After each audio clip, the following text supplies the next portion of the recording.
Welcome back, folks. I'm sure most of you are wondering if this is over, if it's safe to resume your normal life when governments open things back up, and since the models were obviously wrong, how big of a risk is this virus anyway? The Ultimate Herbal Database aims to throw light on these and other questions surrounding the virus, and it's updated with new information and analysis as it comes out. So, let's get started. Oh, by the way, if you missed the first video in this series, be sure to watch it since it not only gives you an overview, but pointers on how to use the database. Symptoms and pathology are covered in the main section, which you see in the middle of the screen right here. We're going to open up the information panel. As you recall, that's done by clicking on the little triangle on the right. It's halfway open. Let's open it all the way and go through this. I'm going to show you what's covered here. There is a menu. You can click on any of these little, they look sort of like YouTube icons. You can click on those to cover those topics in the database. I'm just going to go through what's here. It's a new disease, as we know, and it is surrounded in mystery. That's part of the problem. There is good evidence it was bioengineered, and I suspect that's why we had such a dramatic reaction worldwide to it. It appears it was accidentally released, and there's also evidence it's being used to alter the world's geopolitical landscape, to the point that some claim it's a hoax because it's just not measuring up to the model. It's brought the world to a halt. The number of infections is unknown, and that's due to both inadequate and faulty testing. The tests aren't able to select out COVID-19 from other common coronaviruses, and it's estimated to have an 80% false positive rate. That's huge. Now, PCR testing is covered in the database if you want to know more about it. That's not just a problem here, but also testing for things like Lyme. The CDC and similar organizations in other countries directed hospitals to list deaths as being due to COVID-19, regardless of testing. All the doctors had to do was suspect that COVID might be the cause of death, and they were directed to list it as the cause of death. So if someone was in an automobile accident and went in to the hospital, for example, and passed away, and the doctor thought, well, maybe this person has had symptoms also of COVID or tested positive, the death was being listed as COVID. So even the death numbers were skewed.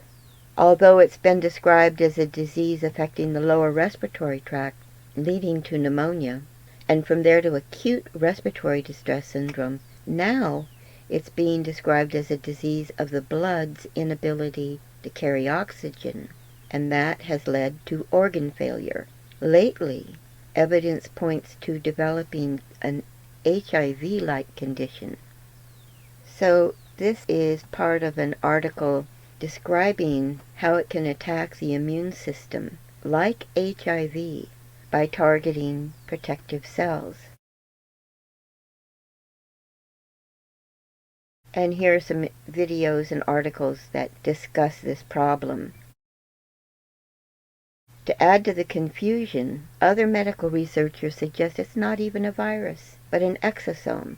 There's a great video in the database called The Anatomy of COVID, and here are some slides from the video.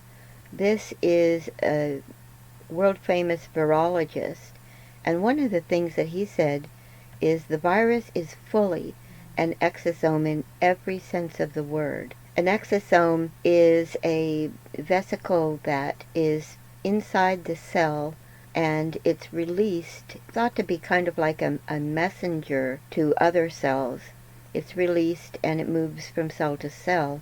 This shows how similar exosomes are to COVID-19. The diameter is the same. That's the diameter inside the cell. The diameter outside the cell is the same. Both of them hook on to ACE2 receptors. They both contain RNA. They're both found in the bronchoalveolar fluid, lung fluid. They're released from the cell in response to stress, infection, injury. So the conclusion from the video itself says that there are not pandemic levels of people dying from whatever's going on, but there are people getting sick. Some kind of insult is causing the damage. It can cause a release of exosomes in reaction to the real cause of illness, and there can be multiple causes of illness resulting in that release. Conclusion that was drawn: respiratory illness is caused by an insult, toxic or otherwise, which cause production of exosomes. It can be poison, stress, infection, like flu or pneumonia, electromagnetic radiation. People express exosomes when healthy and sick, but they're increased when we're sick. And the PCR can detect both. So here we see also that the PCR test actually tests for host RNA from exosomes. COVID-19 is thought to be an exosome. The result of the illness, not the cause. The function of exosomes is to help remove toxins. So all of that's very interesting. And by the way, if you don't know what exosomes are, you're not alone. It's a new area of research, so even doctors probably don't know what exosomes are. I'm not sure how that squares with the fact that microbiologists examining the virus see markers of CRISPR technology, HIV inserts, and other markers for a modified SARS-type virus. So is it a virus or an exosome? Some researchers do think viruses are simply exosomes. What if there is a genetically engineered virus, but the tests can't distinguish between our own exosomes and the virus? And what if the decision to label a set of symptoms as being COVID-19, as has occurred, confounds an actual COVID-19 infection with any other illness that produces exosomes which can test positive for COVID-19 due to the flawed results of PCR? And, of course, what about transmission? This is an unknown. Exosomes are in lung fluid, so theoretically, when we cough, they could come out of the body, but no one's studied to see if they can be passed along. Now, multiple strains of the virus have been found, at least 8 so far. In one country, sewage showed that hundreds or thousands of more people had it. And there's been a lot of talk about, is this virus racist? Genetically speaking, it appears to be. For example, different races have different numbers of ACE2 receptors. That's the primary receptor that it docks onto. Microbiomes can also be different, and we'll get into that in a bit. In Wuhan, 42,000 people may have died, not the 3,200. That gets back to these erroneous numbers that we've seen. It does spread through the air and lingers in rooms long after patients have left. That's a study. It can survive on surfaces for 9 days. There's a video about that. We've heard a lot about herd immunity, which is a misnomer because viruses, especially the RNA viruses, mutate all the time. And besides that, herd immunity is a theory that came out of the 1930s that was never tested. Even if there was herd immunity to a given virus, it will mutate, and to that new version, well, no one's going to be immune to that one. Blood types and susceptibility, that's another factor. Let's get into the symptoms. There are some red flags to watch out for. Persistent chest pain or pressure, shortness of breath when you're at rest. Watch out for signs of hypoxia, that's low oxygen levels. Those are confusion, cyanosis, that's a bluish tint around mucous membranes, low oxygen saturation. I'll show you how to measure that in a minute. If it's below 90, that's bad news. Or if it hangs out between 90 and 94. A persistent fever. The World Health Organization listed fever, tiredness, and dry cough as symptoms. But those aren't found in everyone. In fact, in Wuhan, a third of the patients showed delayed or no symptoms, and more than 43,000 patients who tested positive at the end of February didn't have any symptoms. Now, we hear about mild cases, but that is not like a cold. Those symptoms can still be pretty severe. In fact, anything less than needing oxygen puts you in this category. Severe cases need supplemental oxygen. Critical cases are defined by respiratory or multi-organ failure. While the standard narrative is that it takes from 2 to 14 days for the first symptoms to develop, now we know it can take up to 24 days. Once those symptoms appear, it takes about 7 days before hospitalization is required, and mild cases are usually cleared up by then. Those who have moderate to critical cases will develop the appearance of pneumonia, and for them recovery ranges from a few days to weeks. For those with severe or critical cases, the symptoms can escalate into acute respiratory distress syndrome. By clicking on this link, you can go to that area of the database and learn about it. This is when most patients head to the ICU, and it's the cause of most of the deaths if treatment fails. When people are put on the ventilator, that's a bad sign. More often than not, they don't come off of it and pass along. In fact, there's a New York doctor whose videos are linked above who claims that the ventilator, the way it's set up, applies too much pressure, and that may be causing these deaths. When a patient survives this phase, they could be left with permanent lung damage. ARDS explained video. Now, for people who aren't going to make it, early studies found that if they're going to pass along, it's going to be within 14 to 19 days. On average, people who are released from the hospital are released after 2.5 weeks, but critical cases can take months. Once someone is in the recovery period, it's possible they could still be contagious. We don't know if that's the case yet. Now, because there appears to be a relationship between the virus and a bacterial biofilm of Prevotella B, the presence of this bacteria in the body could be what differentiates those with mild or no symptoms from those with severe symptoms. And the database gets into that later on. Now, the World Health Organization reported on signs and symptoms from 55,000 cases in China, and they broke it down in terms of percentages. Most had a fever. 68% had a dry cough, and that can become productive as the disease progresses. 38% had fatigue, and that could be both physical and mental. Only 33% had coughing up sputum from the lungs. Shortness of breath in 19%. That's a sign of inflammation, and it could be a sign of the blood disorder, hypoxia. 15% have body aches and pains, much like you experience in flu. 14% have a sore throat. Well, that usually comes along later. For some people, it's one of the first signs. Same with headache. That was 14%. 11% had chills. For 5%, nausea or vomiting, and there were other studies that showed higher figures. Only 5% had a stuffy nose. 4% had diarrhea. It can live in the GI tract. Coughing up blood is only 1%. Swollen eyes, 1%. Now, getting back to the low oxygen saturation, people can have that and not even be short of breath. You can test this with an oxygen meter that fits on your finger. They're inexpensive. I think you can probably get them on Amazon. I believe they were around $14. So that's what it looks like. Here you see the oxygen saturation here is 98. The heartbeat is 73. 98 is good. If it falls below 90, you're in trouble. And that's when you want to get to the hospital. Researchers say that in China, Germany, Italy, and South Korea, and now here, people lost their sense of taste or smell, and that's now considered one of the early signs. That may be the only symptom, so it should be added to the list of screening tools for CV. And people who experience this should seriously consider self-isolation and testing. Here we have a report from a patient who recovered.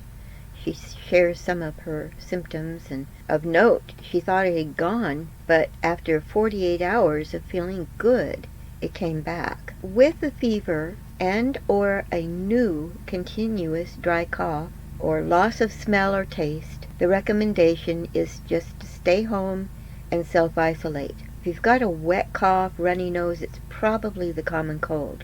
Remember, not everybody gets a fever. A few people get that gastrointestinal discomfort at an early stage. Now, some Chinese practitioners in Wuhan said that according to their work with patients, it was clear that the initial stage isn't characterized by typical pneumonia symptoms like fever and coughing. In fact, many of their patients just coughed a little or not at all, but their X-ray images showed clear evidence of pathological changes due to COVID-19 pneumonia. It's only when symptoms worsen that a call to the doctor or hospital is recommended.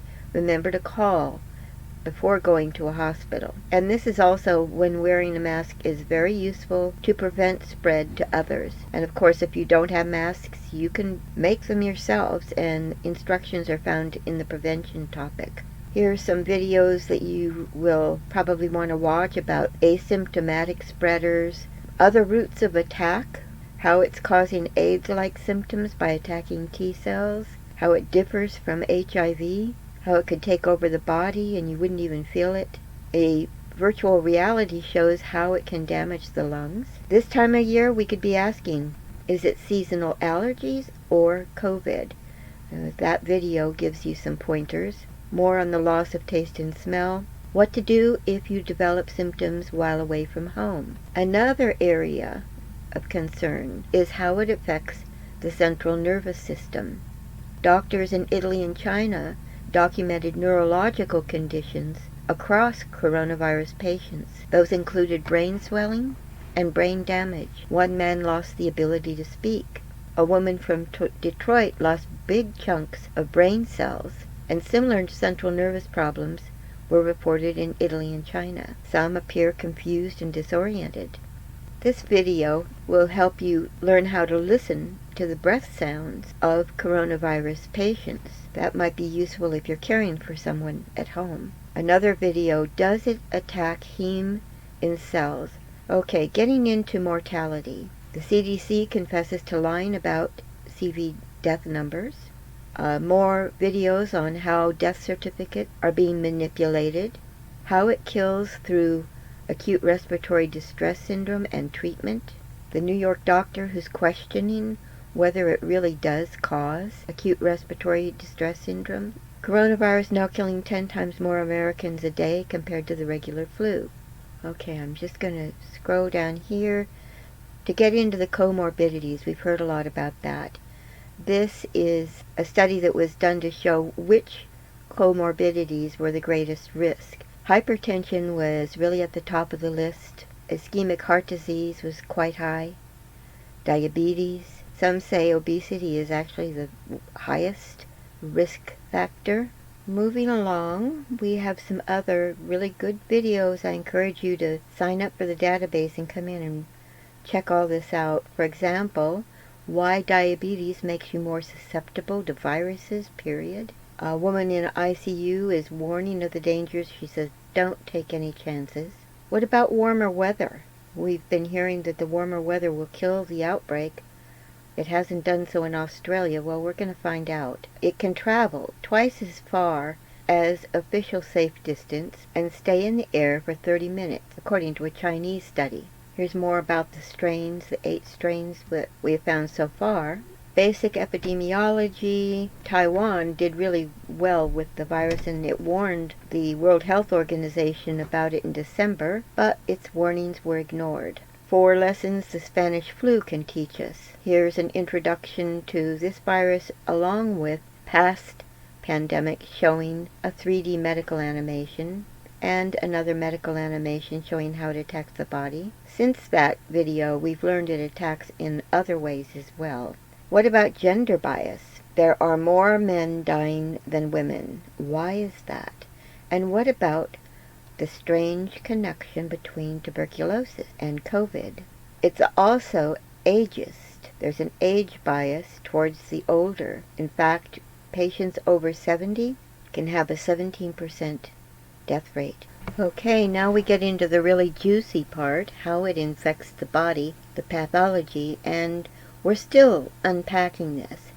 But in March 17th, there was a paper that came out about how it enters the body through ACE2, furin, GRP78 and CD147 receptors that was covered by Paul Cottrell. I took notes, and those are in the database. So it is kind of dense, but I think it's fascinating. We're going to talk about it a little bit. The actual virus itself is called SARS-CoV-2. It has a specific structure that allows it to bind at least 1,000 times more tightly than the corresponding spike protein of plain old SARS-CoV to the common host cell receptor. And that's partly due to the fact that that spike protein, and you guys have seen the pictures of the virus with those little spikes on it, well, those contain a site that recognizes and becomes activated by an enzyme called furin. Now, furin is something called a protease that works inside the cell. How proteins work is that the DNA in the nucleus of the cell codes for messenger RNA, and ribosomes will make proteins from that mRNA. But sometimes they don't work well as made from the ribosome. So they get sent off to other organelles in the cell, such as the endoplasmic reticulum and the Golgi apparatus. By clicking on these, you'll be taken to that part of the database if you want to find out what those are. And in those locations, it can be folded and packaged. Sometimes the folding process requires that the protein be cut, folded, or spliced together, or certain pieces will work, and those that don't work, they're just digested. Furin is a host cell enzyme in various human organs like the liver, the lungs, small intestines. The fact that this enzyme resides in all of these tissues means the virus can potentially attack several organs at once. SARS-CoV and coronaviruses in the same family don't have the same activation site. Some studies have shown the furin-like cleavage site recently discovered in SARS-CoV-2 spike proteins could explain the viral life cycle and pathogenicity of the virus. So furin helps cleave proteins for proper function. It's also known as PCE. It can also dock to cellular membranes where it can cleave and modify parts of the viral spike protein to make it more virulent and allow it to infect. Furin can work with ACE2, but other receptors like the CD147 or the GRP78 receptors. The spike protein of the virus can enter CD147 or GRP78 without furin, but furin hyperactivates it. Furins, by the way, are also involved in HIV. It's thought to be involved in tumor progression, and it's used by viruses inside the cell to cleave their envelope protein before packaging. Certain viruses actually use furin in our cells for their packaging. So, if you've got a lot of furin upregulated on the cell surface, you could be more susceptible to the infection. Some people can have more ACE2 receptors, but others may have more furin and less ACE2. So I went through the database to look for any herbs that inhibit furin, and I found Andrographis. By clicking on this, you can travel there and learn about Andrographis, which plays a lot of roles in helping us deal with viral infections in general. There's a 3CL protease in the virus that helps with cleaving the protein and then helps give the right topology to fold and allows for the replication of the viral proteins. That GRP78, what is that? It's also called a binding immunoglobulin protein. It's the master chaperone of unfolded protein located in the lumen of the endoplasmic reticulum, and it binds newly synthesized proteins as they're moved along into the endoplasmic reticulum, and it keeps them in a state which is ready and competent for subsequent folding and something called oligomerization. It's also an essential component for the translocation machinery that moves things around and plays a role in retrograde transport across the ER membrane of aberrant proteins that need to be degraded by proteasomes. It's an abundant protein under all growth conditions, but its synthesis is markedly induced under conditions that lead to the accumulation of unfolded polypeptides. Remember, proteins have to be folded correctly to be functional. If you're overexpressing it, there's a possibility that it'll leave the endoplasmic reticulum and move up to the cell surface.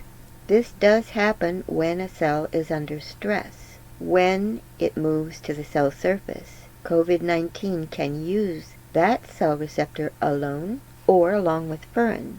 So again, I went through the database and looked for phytochemicals or plant botanicals that reduced expression of GRP78, and I found that isoliquitergenin from licorice, taro steel bean, and olive oil were natural agents to reduce expression.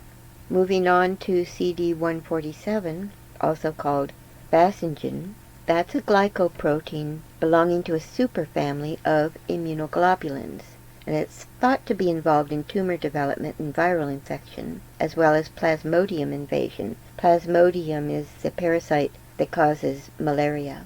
It's also present on the surface of T cells. Okay, so let's remember that T cells can be attacked by this virus, so perhaps that plays a role. It was reported to be a novel invasive route for this virus. It's also on red blood cells. That's where the malarial parasite enters, and it could be a mechanism by which the virus gets into red blood cells. This is an article or a study on how it invades host cells through this spike protein.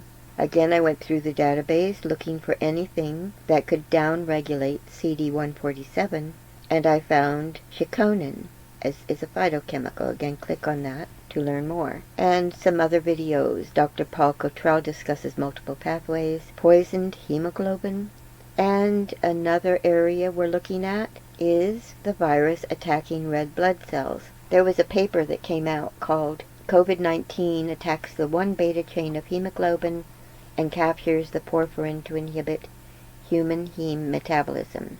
Based on that paper, there have been a lot of articles coming out claiming that COVID is attacking our heme, and this is questionable, and I go over this in detail here. It's only questionable because the paper was not using in vitro or in vivo testing, but it was a computer simulation. And in the paper, they expressly state that the paper's only for academic discussion, and the correctness needs to be confirmed by other laboratories. Another area of concern is that it could cause lasting damage throughout the body.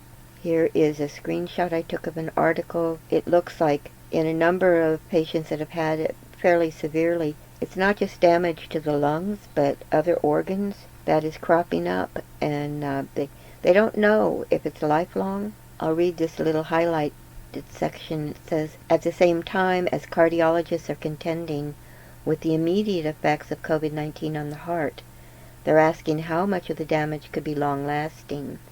In an early study, patients in China, heart failure was seen in nearly 12% of those who survived, including in some who had shown no signs of respiratory distress. Here we've got 10 medical conditions that may increase the risk of severe illness, and I'm just scrolling through that because we're going to need to wind this video up, but more on how high blood pressure increases risk.